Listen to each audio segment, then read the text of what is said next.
ओम गुरुर्ब्रह्मा गुरुर्विष्णु गुरुर्देव महेश्वरा गुरुर साक्षात् परब्रह्म तस्मै श्री गुरुवे नमः। सभी दर्शकों, साधकों और शिष्यों को यथा उचित प्रणाम, शुभाशीष, आशीर्वाद। मैं आज एक विशेष तत्व पर, जो साधकों की और शिष्यों की विशेष रिक्वायरमेंट है कि गुरुदेव, क्या कुछ ऐसी प्रक्रिया है जिससे कि अपनी शक्ति का स्वयं उपयोग कर सकें? हाँ, है। मैं इस वीडियो को प्रारंभ करूं, उससे पहले मैं एक बात कहना चाह रहा हूं। मैं आप सभी को वह ज्ञान प्रदत्त कर रहा हूं जो कहीं किताबों में, किसी गुरु के माध्यम से, जो अपरिपक्व हैं उनके माध्यम से आपको नहीं प्राप्त हो पाएगा। यह जो मैं ज्ञान प्रदान कर रहा हूँ, यह स्वयं आत्मविश्लेषण का, स्वयं की परख का और स्वयं अनुगम किए गए जो मेरे साधनात्मक जीवन पथ पर अनुगम्य में आए हैं, उन सभी को आपके सामने प्रमाणिक रूप से रखने का प्रयास करता हूँ। इसमें मेरा कोई घमंड या कोई अहंकार या किसी प्रकार की अन्य प्रवृत्ति को मनमानस में ना लें। यदि आपको अच्छा लगता है तो ठीक है, नहीं लगता है तब भी ठीक है। क्योंकि कई लोगों को, जिन लोगों को किसी का स्वाद का ज्ञान नहीं है, अगर उसको कोई चीज़ चखा दी जाए, उससे बोलिए कि इसका स्वाद कैसा है, तो उसका वह विश्लेषण नहीं कर पाएगा, बता नहीं पाएगा। इसलिए आप सभी से अनुरोध है कि मैं जो मेहनत करता हूँ, जो बताता हूँ, तो मुझे ऐसा लगना चाहिए कि हाँ, मेरे बताए हुए शब्दों का लोगों का प्रभाव पड़ रहा है, लोगों को अच्छा लग रहा है, और तो मेरे को ज्ञान देने में एक अंदर से रुचि पैदा होती है, आनंद आता है कि मेरे श्रोता भी हैं, दर्शक भी हैं। मैंने आपसे कहा था कि अगर मैं कोई वीडियो बनाता हूँ तो आप सभी से अनुरोध है कि ज़्यादा से ज़्यादा आप शेयर करें, और देखें तो तुरंत लाइक कर दें। और कम से कम, मैंने बोला था कि गुरु की एक माला, जो अगर शिष्य हैं तो उनका कर्तव्य बनता है कि इस ज्ञान को कई लोगों तक पहुंचाने के लिए कम से कम 108 लोगों तक पहुंचाएं, जिससे कि आपकी गुरु माला जाप हो सके।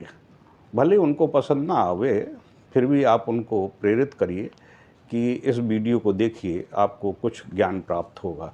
अगर वह धर्म के प्रति, सनातन धर्म के प्रति थोड़ी सी भी आस्था, विश्वास, श्रद्धा रखते हैं, तो अवश्य उनको यह चीज़ प्राप्त होगी। इसलिए आप ज़्यादा से ज़्यादा शेयर करने की कोशिश करें, और वीडियो को शुरू से आखिर तक देखें, तभी आपको कुछ प्राप्त होगा। क्योंकि जो मूल तत्व है वो यथासंभव भूमिका बनाकर अंत में वह चीज़ प्रकट की जाती है। इसलिए आपको जो लाभ मिलेगा वह वीडियो के अंत में ही प्राप्त हो पाएगा। मैं आज एक विशेष तत्व पर आपको प्रकाश डाल रहा हूँ, वह है स्वयं शक्तिपात प्रक्रिया। कई साधकों का यह प्रश्न है कि हम जो साधना करते हैं, सिद्धि करते हैं, उसको हम अपने जीवन में चरितार्थ कैसे करें, और उसको अनुभवगम्य में कैसे लें। तो मैं आपको बताना चाहता हूँ कि साधक को सर्वप्रथम योग क्रियाओं में दक्ष होना अति आवश्यक है। जो साधक योग क्रियाओं में दक्ष होते हैं, उनकी बॉडी में फ्लेक्सिबिलिटी होती है, शरीर में लचीलापन होता है, और उस लचीलेपन से वह जो साधनाएं करते हैं या मंत्र जाप करते हैं, उन साधनाओं में, मंत्र जाप में उनकी वह ऊर्जा की ऊर्ध्व गति होना चाहिए। ऊर्ध्व गति का मतलब कि आप जो मंत्र जाप करते हैं, माला को लिया, सुमेरु को पकड़ा और सुमेरु से सुमेरु तक पहुंच गए, आपकी एक माला पूरी हो गई। आपका ये चिंतन रहता है कि हमने एक माला मंत्र जाप कर लिया। इसी प्रकार से आपका जो अनुष्ठान का टारगेट होता है, 21 माला, 27 माला, 101 माला या 150 माला, 151 माला, वो आपने पूरी कर ली। अब आप अपना स्वयं का आकलन कर लिए कि आपकी गुरु के प्रति और इष्ट के प्रति कितनी तन्मयता रही है। यही तन्मयता ही आपको ऊर्जीकृत करेगी और आपको बॉडी को चार्ज करेगी, क्योंकि कनेक्टिविटी जितनी प्रॉपर होगी उतनी तेजी से वह चीज़ ऊर्जीकृत होकर, यानी चार्ज होकर आपके बॉडी में वो सेव होगी। जैसे कि मोबाइल चार्ज करते हैं, तो मोबाइल का जो चार्जर है वह अगर सही वाट का है तो जल्दी से जल्दी चार्ज हो जाएगा, अगर सही वाट का नहीं है तो बहुत देर लगेगी चार्ज होने में। इसी प्रकार से मंत्र जाप करने में आपकी बॉडी कितनी जल्दी चार्ज होती है, ये उस पर निर्भर करता है, आपकी एकाग्रता पर निर्भर करता है, आपकी योग क्रियाओं में जो आपकी श्वास की गति है उस पर निर्भर करता है, आपके मणिपुर चक्र में जो संवेदनशीलता है उस पर निर्भर करता है। क्योंकि मंत्र जो जाप है वह मुख से नहीं किया जाता है, जो ध्वनि से मंत्र जाप होते हैं वह ध्वनि के रूप में परिवर्तित होकर बाहर निकल जाते हैं, उससे साधक को कोई लाभ नहीं मिल पाता है। जब मंत्र जाप करने की जो प्रक्रिया है वह नाभि से है। जब हम नाभि से कोई मंत्र जाप करते हैं तो उस मंत्र का निर्माण होता है, क्योंकि हमारा जो नाभि चक्र है वह सृष्टि निर्माण की प्रक्रिया में संचालित रहता है। हमारा जो शरीर है, जैसे कि आपने देखा होगा कि एक छोटा बालक है, अगर उसको लिटा दो, कम से कम 3 साल या 4 साल तक के बच्चे को लिटा दीजिए या 6 महीने के बच्चे को लिटा दीजिए, आप देखिए अगर वो चित्त लेटा हुआ है तो उसकी जो सांस गति है वो सीधी नाभि में स्पर्श होती है जाके, यानी उसकी नाभि ऊपर उठती है, नीचे गिरती है। जब वो सांस लेता है तो पेट नीचे जाता है, और जैसे ही सांस बाहर छोड़ता है तो नीचे जाता है, और जैसे ही सांस लेता है और उसकी नाभि ऊपर की तरफ जाती है, यानी उसका जो वर्तुलाकार है बिल्कुल समतुल्य चलता रहता है एक तरंग की भांति।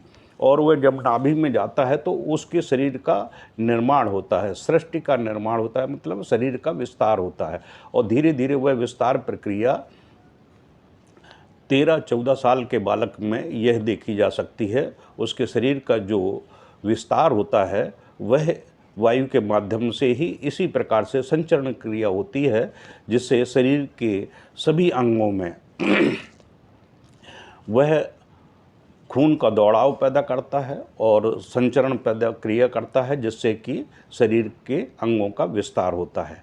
ठीक इसी प्रकार से जब साधक मंत्र जाप करता है नाभि से, तो वह नाभि में मंत्र जाता है, मंत्र की शक्ति जाती है, और वह मंत्र की शक्ति पूरे शरीर में वायु के माध्यम से निस्तारित होती है, यानी वहाँ से निकलकर सभी अंगों में वह विस्तारित होती है, प्रसारित होती है, जिससे शरीर में चैतन्यता आती, ऊर्जा आती है। आपने कई साधकों ने देखा होगा, महसूस किया होगा कि जब साधना कर रहे होते हैं तो उनके शरीर में विशिष्ट प्रकार से एक ऊर्जा होती है, और वो ऊर्जा से शरीर बहुत हल्का सा महसूस होता है, और खुशी सी महसूस होती है, तरंग सी महसूस होती है।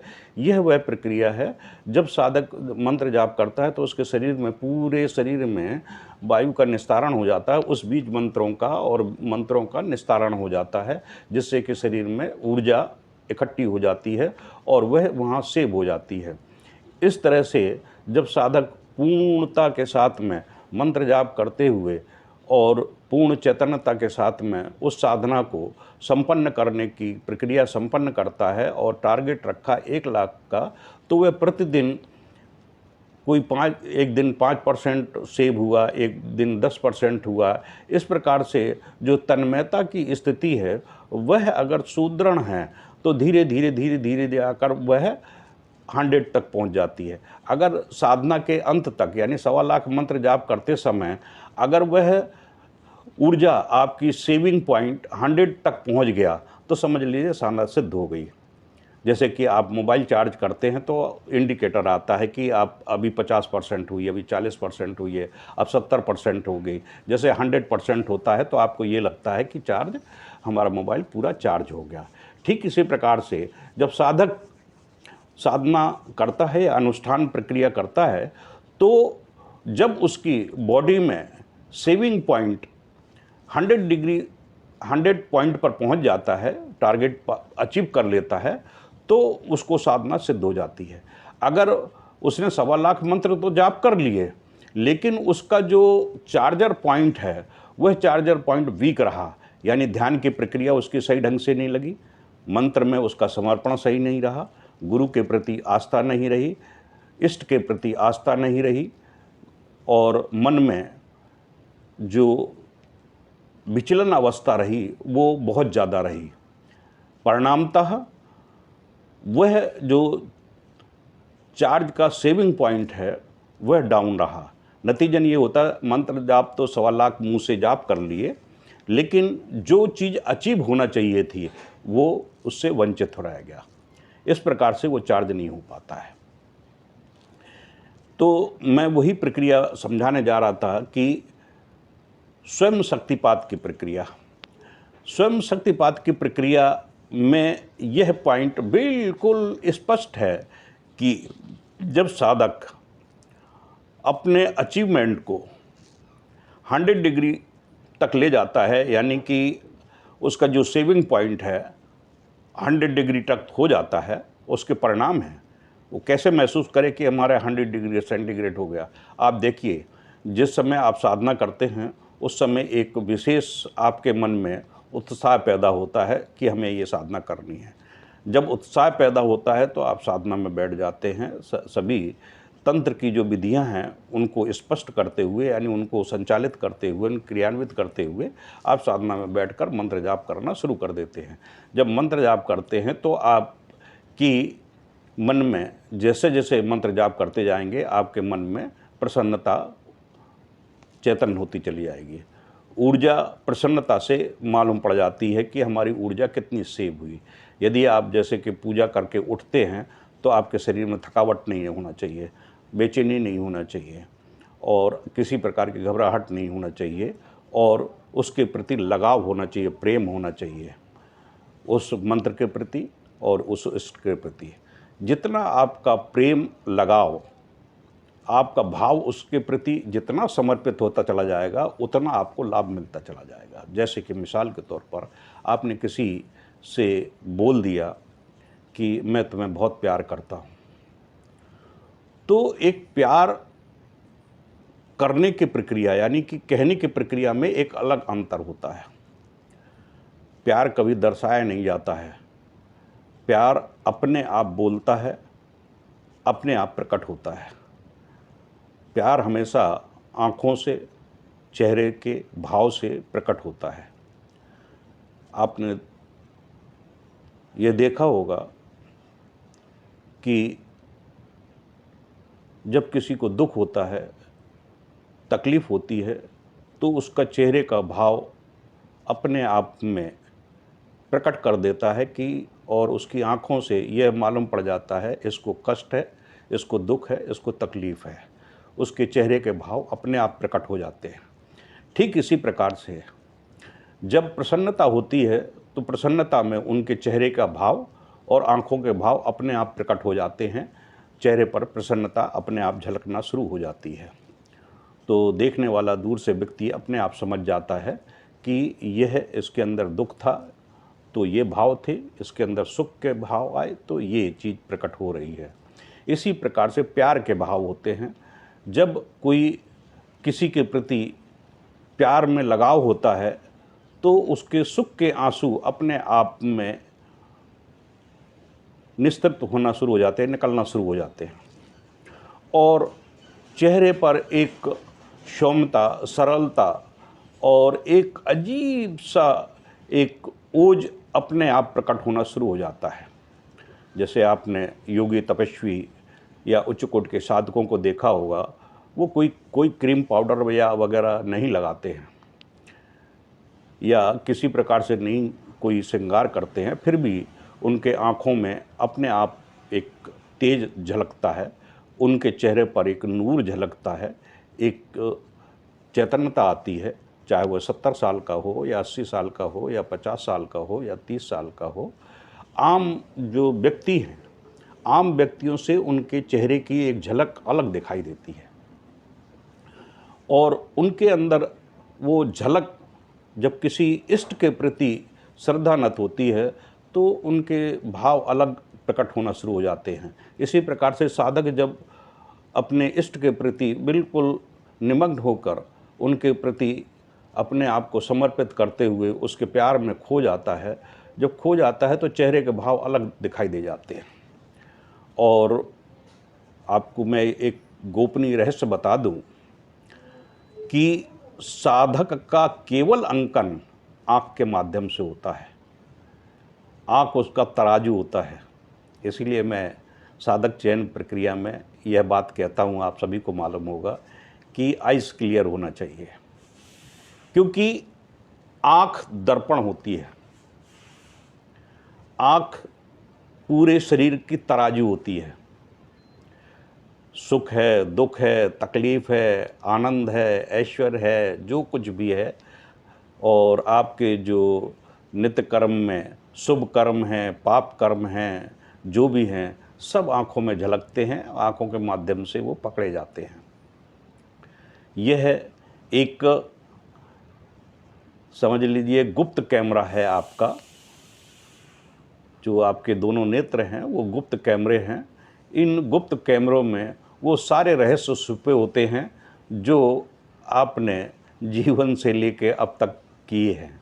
वो सारे रहस्य अपने आप उद्गत हो जाते हैं अगर नेत्र देखने से। अगर कोई त्रिकालदर्शी साधक है या गुरु है तो वो नेत्रों के माध्यम से उसके सारे विचारों को पढ़ लेगा। आपने जितने भी मेंटलिस्ट देखे होंगे और जो मनोवैज्ञानिक देखे होंगे, जो मन के भाव पढ़ने वाले हैं, वो एक बार उसके नेत्र में देखते हैं, देखते ही और उसके मन में क्या विचार चल रहा है, उसके अंदर क्या घटना घटित हो रही है, सब कुछ प्रकट हो जाता है। आप इस समय न्यूज़ नेशन पर एक अंधविश्वास के उसमें चल रहा है, तो उसमें जो मेंटलिस्ट हैं वो केवल चमत्कार नहीं है, उनके पास साधना नहीं है, उनके पास सिद्धियाँ नहीं हैं, वो केवल आँखों के माध्यम से उस व्यक्ति का नाम, उस व्यक्ति का काम, उस व्यक्ति के विचार, उस व्यक्ति के संबंध, उस व्यक्ति के सब कुछ एवरीथिंग वह कागज़ पर नोट करके दे देता है। तो यह प्रमाण है जो मैं कह रहा हूँ, इसके ये प्रमाण है। मैं कल्पित बात नहीं कह रहा हूँ, अमर सिंह है वो सब बता देता है। तो कहने का मतलब आप देखिए अभी चल रहा है, आज 19 तारीख है, अभी भी चल रहा है 8:42 पे अंधविश्वास चल रहा है। जो तंत्र मंत्र टोना टोटका करने वाले, दरबार लगाने वाले लोग हैं, उन पर रोहित रंजन एक चैनल बना रहे हैं, उसमें सब कुछ दिखा रहे हैं वो। तो मैंने एक वीडियो भी बनाया था उसमें। तो जो अज्ञानी लोगों को बैठा लेते हैं पैनल में, उन लोगों के लिए मैंने बोला था। तो मैं ये बता रहा था कि आँखों के माध्यम से सब कुछ पढ़ा जा सकता है। तो मैं स्व शक्तिपात की प्रक्रिया में बता रहा हूँ कि जब साधक की जो सेविंग पॉइंट है वो 100 डिग्री सेंटीग्रेड हो जाता है, तो वह दूसरी साधनाओं को स्वतः ही सिद्ध कर सकता है। वह स्वयं शक्तिपात करके अपने आप को चैतन्य कर लेता है। चैतन्य कैसे करता है? जैसे कि वह दूसरी साधना, एक बार साधना कर ली और वह पूरा 100% चार्ज हो गया। चार्ज होने के बाद में आपने देखा होगा कि आजकल ऐसे उपकरण भी आ गए हैं, जो पावर बैंक आया है, तो पावर बैंक अगर पूरा चार्ज हो जाता है, 100% चार्ज हो जाता है, तो उससे कई मोबाइल चार्ज कर सकते हैं आप। तो इसी प्रकार से जब आपकी बॉडी चार्ज हो जाती है तो आपका वो पावर बैंक बन जाता है। जब पावर बैंक बन जाता है तो उससे आप दूसरा मोबाइल चार्ज कर सकते हैं। मतलब कि आपने एक साधना सिद्ध कर ली, उस साधना से आप दूसरी साधना को तुरंत ही सिद्ध कर सकते हैं। यह स्वयं शक्तिपात की एक प्रक्रिया है। इसके लिए साधक को ज़्यादा मेहनत करने की आवश्यकता नहीं पड़ती है। एक बहुत सूक्ष्म प्रक्रिया है। वह प्रक्रिया यह है कि साधक, जब मैं छोटा सा ही रूप बताता हूँ, ये सब जब प्रैक्टिकल मेरे सामने आप बैठेंगे तभी इन प्रक्रियाओं को आप प्रैक्टिकल कर सकते हैं। हो सकता है वीडियो के माध्यम से ना कर पाएँ। जब साधक आप अपने सुखासन, पद्मासन पर बैठ जाता है और मूलाधार से सहस्त्रार तक सभी चक्रों को भेदने की प्रक्रिया जो जानता है, जैसे भस्त्रिका करी और करने के बाद में और सारे चक्रों को भेदन करते हुए सहस्त्रार तक पहुंच जाता है, नेत्र बंद कर लेता है और 10 द्वारों को बंद करने की मनोकामना से बंद कर लेता है। और वह जब ध्यान की प्रक्रिया में जाता है तो ओम शब्द का जब उच्चारण करता है तो शरीर के जितने भी रोम हैं, जितने भी रोम छिद्र हैं, यानी कि जितने भी रोम हैं, अरबों खरबों जितने भी हैं आपके शरीर में, उन सभी से आपका ओम का उच्चारण होना शुरू हो जाता है। और जैसे ही साधक चैतन्य होकर ओम का उच्चारण करता है, ओम, जैसे ही मंत्र में माँ का उच्चारण करता है तो उसके सारे रोम के छिद्र खुल जाते हैं और उससे ओम शब्द निःसृत होना शुरू हो जाता है।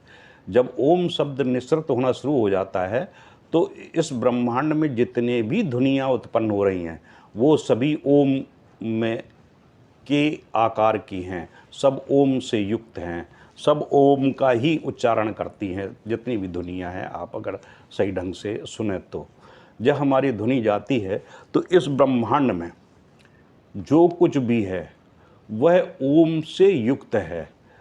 तो आप सारे ब्रह्मांड में उतर गए और सारे ब्रह्मांड का जो ज्ञान है वो आप में ओम के माध्यम से उतर जाता है।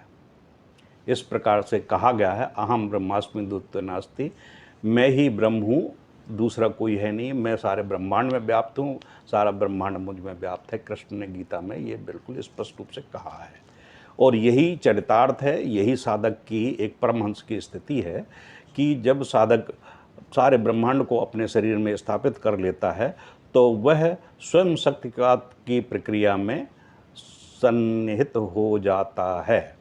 और जब उस प्रक्रिया में सन्निहित हो जाता है तो वह सभी साधकों का कल्याण कर सकता है, सभी साधकों पर दिव्य शक्तिपात भी कर सकता है। वह चाहे दृश्य में हो, चाहे अदृश्य में हो, चाहे श्रवण के माध्यम से हो, चाहे नेत्र के माध्यम से हो, चाहे आशीर्वाद मुद्रा से हो, चाहे अंगूठे के आप चरण स्पर्श करें उसके माध्यम से हो। आपने जो हमारे साधक हैं, जो मेरे समकालीन हैं, परम पूज्य गुरुदेव डॉक्टर नारायण दत्त श्री माली से दीक्षित हैं, उनके सानिध्य में रहे हैं, तो आपने वीडियो में भी कई उन्होंने देखा होगा, जब कोई भी साधक गुरुदेव के चरण को स्पर्श करता था तो गुरुदेव अपने अंगूठे को, दोनों अंगूठों को ऊपर की तरफ उठा देते थे, हल्का सा उठा देते थे। जब साधक अपना मस्तक रखता था, आपने मेरे वीडियो में देखा होगा, मेरे एक चित्र है जिसमें मैं गुरुदेव के मस्तक में अंगूठे पर मस्तक लगा रहा हूँ, तो और गुरुदेव अपना हाथ तो मेरे सर पर रखे हुए हैं लेकिन अंगूठे के माध्यम से मेरे आज्ञा चक्र को शक्तिपात कर रहे हैं। तो आपने देखा होगा, कई साधकों ने अनुभव किया होगा, जो पुराने साधक होंगे, जब गुरुदेव के चरण स्पर्श करते थे, गुरुदेव अंगूठा उठा देते थे। मतलब कि वह ऊर्जा, जैसे मैंने कल के वीडियो में बताया कि ऊर्जा अंगूठे के माध्यम से और पैरों के अंगूठे के माध्यम से ऊर्जीकृत होकर साधक को शक्तिपात प्रक्रिया संपन्न कर देती है। तो यह स्वयं शक्तिपात प्रक्रिया है जो सभी साधक संपन्न कर सकते हैं। और इसी प्रकार से एक स्वसम्मोहन है। स्वसम्मोहन का मतलब होता है कि हम अपने आप को कैसे केंद्रित कर सकें। और जब साधक अपने आप को स्वयं सम्मोहन के माध्यम से स्वयं केंद्रित कर लेता है तो वह ध्यान में ध्यान, धारणा, समाधि में वह पूर्ण परिपक्व हो जाता है, क्योंकि वह स्वसम्मोहन करता है। उससे उसकी पांचों कर्मेंद्रियां, पांचों ज्ञानेंद्रियां उसके स्वयं के नियंत्रण में होती हैं। पांचों ज्ञानेंद्रिय और जो पंच विकार हैं वह उससे नियंत्रण में होते हैं, काम, क्रोध, लोभ, मोह, अहंकार। और पांचों देवत्व के जो मकार हैं वह उसके पूर्णतः नियंत्रण में होते हैं। इसलिए वह मानव से देवता की ओर, देवत्व की ओर बढ़ना शुरू हो जाता है। उसके अंदर पांचों देवत्व के गुण, दया, ममता, स्नेह, करुणा और क्षमा, ये पांचों गुण जो देवत्व के हैं वह उसमें प्रकट होना शुरू हो जाते हैं। और धीरे धीरे धीरे धीरे वह देवत्व की श्रेणी में आ जाता है, देवता बन जाता है। तो यह एक परम गोपनीय तत्व है जो मैंने आप सबके सामने प्रकट किया है। इसलिए यह परम गोपनीय तत्व इतना महत्वपूर्ण है कि आपको मैं आदेशित करता हूँ कम से कम 108 जो धर्म के प्रति, सनातन धर्म के प्रति आस्था, श्रद्धा, विश्वास रखने वाले हैं उनको आप प्रेषित करिए कि आप सुनिए कि मानव जीवन में कैसे साधनाएं सिद्ध होती हैं, कैसे सिद्धियां प्राप्त होती हैं, कैसे अपने आप को पूर्णत्व की ओर ले जाने के लिए अग्रसर होता है और गुरु कृपा कैसे प्राप्त होती है। इसलिए आपको मैं आदेश देता हूँ कि कम से कम 108 आप सब्सक्राइबर बनाइए और जो आपकी इच्छा हो वो आप करिए। मेरा शुभ आशीर्वाद है और आप साधना करिए, अपने जीवन में पूर्णत्व लाइए, आपका शुभ हो, यही मेरा शुभ आशीष है। जय हो।